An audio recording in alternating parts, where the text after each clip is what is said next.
A família registra um boletim de ocorrência no dia 20, começo da noite, 20 de junho, começo da noite, dando notícia do desaparecimento de Dona Vera.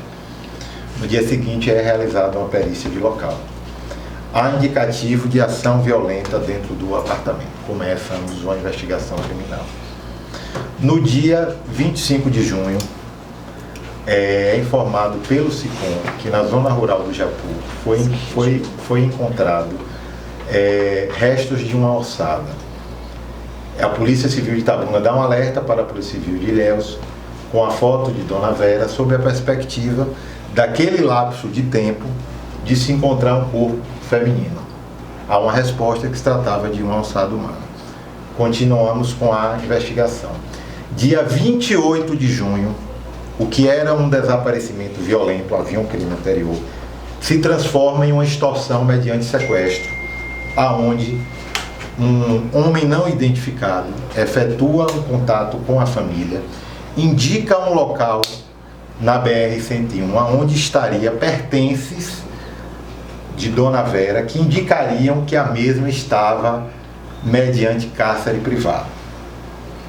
A polícia se dirige ao local, com todas as cautelas, arrecada esse material. Trata-se de 2 cartões bancários da vítima, um talonário de cheque em branco com assinatura, possivelmente de Dona Vera, e um bilhete dando instruções sobre uma extorsão mediante sequestro, onde é exigido para a libertação da mesma a importância de R$1 milhão. Então, a polícia começou a adotar as medidas investigativas, os filhos passaram a ter o acompanhamento devido, e naquele momento a perspectiva e o foco era adotar as medidas para que fosse prosseguida uma negociação que resultasse na libertação de Dona Vera. Foram feitos outros contatos posteriores e depois o sequestrador cessou esses contatos. A família veio a público, a polícia veio a público solicitando informações e, por conta da demora de novos contatos, a probabilidade do falecimento de Dona Vera foi startado com maior força, ou que ela tivesse falecido dentro do cárcere. Por conta disso, registramos o trabalho do Departamento de Polícia Técnica, que no começo de julho deu um alerta para todas as congêneres do interior e da capital, aonde qualquer corpo feminino que desse entrada fosse adotado todas as medidas. Por precaução, iniciou um processo de análise de antropologia, que vai ser explicado todo esse processo, daqueles restos mortais que tinham, mesmo fugindo do paradigma natural da literatura forense. Iniciou, a polícia continuava e continua tratando o caso como extorsão mediante sequestro, tendo em vista dos pertences da vítima serem apresentados como um vínculo de que aquela pessoa que estava exigindo a quantia de R$1 milhão teve no apartamento da vítima. Foi uma luta para que se conseguisse toda a documentação odontológica, para que o DPT, depois de um trabalho árduo e extremamente bem feito, positivou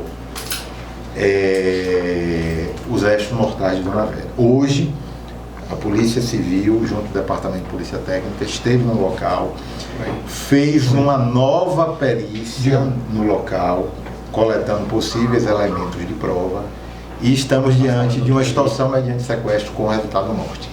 Doutor Marco Antônio aqui do DPT, ele vai explicar todo esse processo, que é um processo demorado de reconhecimento. Esse corpo foi encontrado quando? Como eu disse no começo, no dia 25, os restos mortais foram anunciados no dia 25 de junho.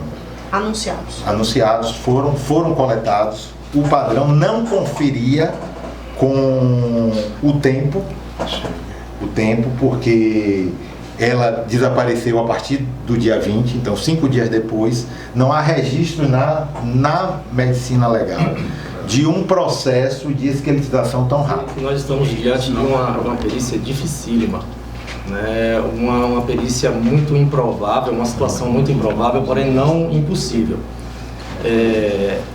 Desde o início do processo, a Polícia Técnica é parceira da Polícia Civil nessa situação e nós estamos, desde então, trabalhando com perícias diversas.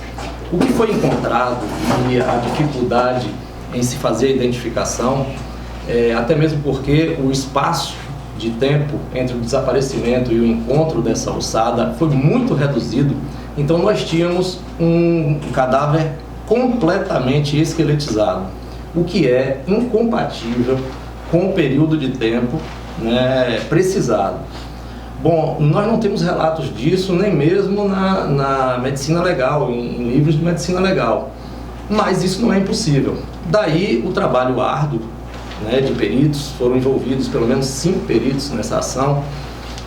Iniciou-se na antropologia, onde se buscou, né, identificar sexo, depois se buscou altura e depois de muito trabalho se chegou a características semelhantes de Dona Vera. Só a partir daí, né, nós lançamos mão da necessidade do prontuário odontológico, o que foi prontamente atendido por familiares. Bom, mais uma vez, volto a lembrar que estamos trabalhando com um cadáver completamente esqueletizado. Dificulta tudo, nada de vestes, nada de outros elementos que pudessem dar um norte. Bom, a partir só dessa semelhança e de posse do prontuário, já que ela tinha feito alguns implantes, o processo passa da antropologia para a odontologia legal. Bom, a perita odontolegal, com todo o suporte, né, de outros peritos, perito criminal, perito médico, consegue verificar primeiro que os implantes eram na mesma quantidade e que as posições elas coincidiam. Porém, isso não é suficiente. Por quê? Isso pode ser um padrão de uma determinada clínica ou de um determinado profissional. Diante disso, conseguimos fazer uma radiografia panorâmica, né, do crânio esqueletizado, o que nos deu mais uma ferramenta de comparação.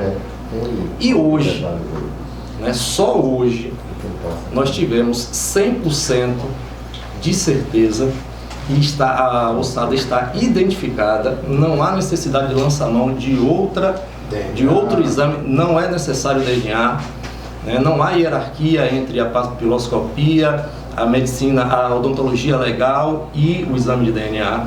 Então a ossada está, apesar de todo o trabalho e toda essa novidade forense, vamos chamar assim, não há necessidade de lançar mão de DNA ou de qualquer outro exame. Doutor, com relação ao espaço de tempo, como o senhor falou, o que pode ter acelerado o estágio do corpo a ficar nesse momento aí esqueletizado?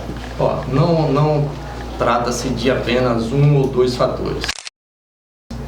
Foram considerados o ambiente, as fortes chuvas no período e em intervalos, né, alternando momentos, né, de estiagem e de chuva intensa, a utilização em determinado momento de fogo, não houve processo de carbonização, mas foi utilizado sim processo de fogo, a atuação da fauna cadavérica, né, de animais e de insetos, tudo isso colaborou e resultou nesse processo de esqueletização incomum. É possível apontar a causa da morte? Ela foi vítima de arma branca de disparo? É possível chegar a essa conclusão? Bem, os exames continuam, né, a necrópsia terminou, mas agora os peritos estão debruçados em gabinete, debatendo, analisando as situações, e não se chegou, até mesmo porque é muito difícil você estabelecer a causa-morte em uma ossada. Então, encontramos sinais de violência sim, de instrumento cortocontundente, sinais de fogo, mas ainda não se concluiu a causa-morte. Como exemplo, apenas como exemplo, a utilização do instrumento cortocontundente pode ter sido pós-mortem.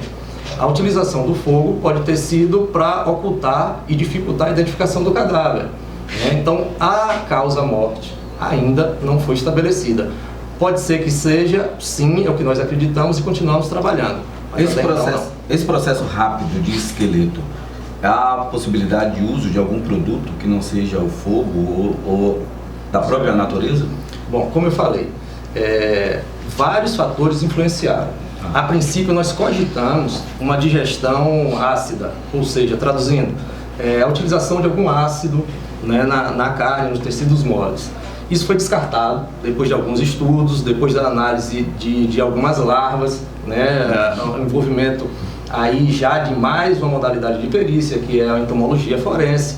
Então, se aquelas larvas já estavam atuando ali, é sinal de que elas não resistiriam ao ácido, né? Então, utilizamos também a medição do pH, o que daria também uma noção se houve a utilização de ácido ou de soda, que é básica, por exemplo, mas no decorrer dos exames nós descartamos esse tipo de ação. Como eu falei, todos os outros fatores citados que contribuíram, eles juntos contribuíram para isso. Doutor Marco Antônio, o corpo, a alçada vai estar liberado para a família, para a questão do sepultamento, a partir de quando esse corpo permanece aqui na região do DPT de Ilhéus, é isso? Isso, o corpo ainda está na CFT de Ilhéus, mas já está à disposição da família. Tivemos o cuidado de fazer as coletas de segurança, então nós temos hoje coletadas as larvas, nós temos tecido mole coletado, nós temos material para não é necessário, mas para um futuro exame genético. Então, diante de todas as coletas, de todos os registros, de todos os laudos produzidos, a alçada já está à disposição da família.